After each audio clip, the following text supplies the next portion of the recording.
नमस्कार भारत, मैं हूं छाया घनौली और आप देख रहे हैं इंडिया न्यूज। वंदे मातरम का 150वां वर्ष पूरे होने के उपलक्ष्य में लोकसभा में एक विशेष चर्चा आयोजित की जा रही है, जिसमें राष्ट्रीय गीत के इतिहास के प्रमुख लेकिन कम चर्चित पहलुओं पर प्रकाश डाला जाएगा।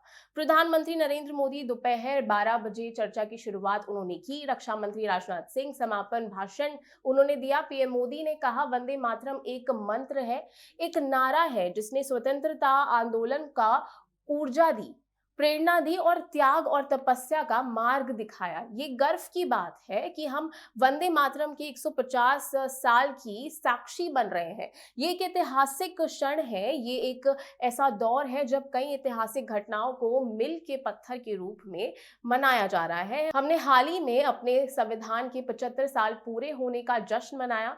देश सरदार पटेल और बिरसा मुंडा की 150वीं जयंती मना रहा है। हम गुरु तेग बहादुर जी का 350वां शहीदी दिवस भी मना रहे हैं। अब हम वंदे मातरम के 150 साल मना रहे हैं। भाजपा के नेतृत्व वाली एनडीए को लोकसभा में 3 घंटे का समय दिया गया है, जबकि दोनों सदनों में पूरी चर्चा 10 घंटे तक चलेगी। राज्यसभा में मंगलवार को गृह मंत्री अमित शाह द्वारा इस चर्चा की शुरुआत की जाएगी। बंकिम चंद्र चटर्जी, जो बंकिम चटर्जी हैं, और उन्होंने 1875 में पहली बार प्रकाशित वंदे मातरम बाद में उनके उपन्यास आनंद मठ में शामिल हुआ और रविंद्रनाथ टैगोर ने इसे संगीतबद्ध किया। मोदी ने 7 नवंबर को वर्ष भर चलने वाली इस वर्षगांठ समारोह का शुभारंभ किया और इस गीत को भक्ति, प्रेरणा और राष्ट्रीय संकल्प का प्रतीक बताया। गौरव गोगोई और प्रियंका गांधी वाड्रा सहित 8 कांग्रेस नेता भी भाषण देते हुए नजर आएंगे और नजर आ रहे हैं। संसद का शीतकालीन सत्र 1 दिसंबर से शुरू हुआ, जिसके साथ 18वीं लोकसभा का छठा सत्र और राज्यसभा का 269वां सत्र शुरू हुआ।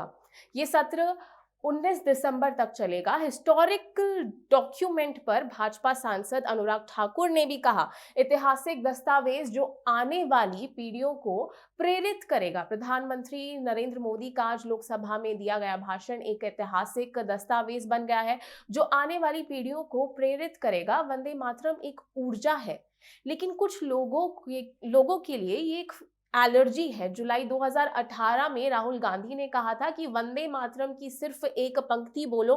नेहरू जी ने वंदे मातरम को 2 छंदों तक सीमित कर दिया था, यानी कि 2 स्टैंजास तक, और आज भाई बहन दोनों लोकसभा से गायब हो गए। कांग्रेस महासचिव जयराम रमेश ने कहा, नेहरू पर तुष्टीकरण का आरोप लगाया जा रहा है, लेकिन क्या प्रधानमंत्री मास्टर डिस्टोरियन इसका जवाब देंगे? 1940 के दशक के शुरुआती वर्षों में किस भारतीय नेता ने बंगाल में उस व्यक्ति के साथ गठबंधन बनाया था जिसने मोर्चा 1940 में लाहौर में पाकिस्तान प्रस्ताव पेश किया था? ये श्यामा प्रसाद मुखर्जी थे, जिन्होंने जून 2005 में कराची में किस भारतीय नेता ने जिन्ना की सराहना की थी? वह लाल कृष्ण आडवाणी थे।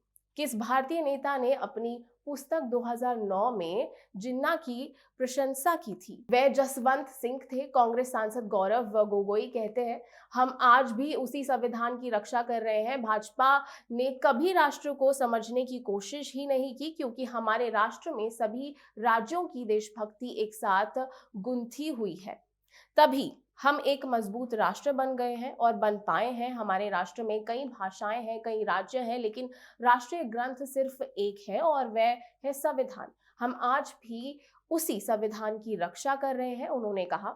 संसद का शीतकालीन सत्र 1 दिसंबर को 18वीं लोकसभा के छठे सत्र और राज्यसभा के 296 सत्र के उद्घाटन के साथ शुरू हुआ।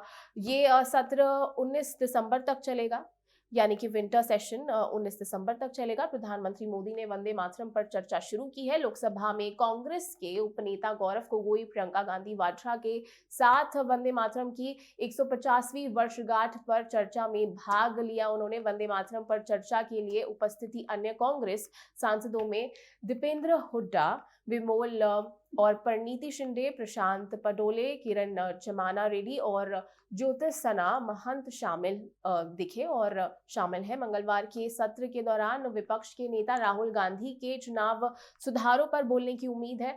इसी के साथ मैं छाया गनौले और आप देख रहे हैं इंडिया न्यूज। नमस्कार।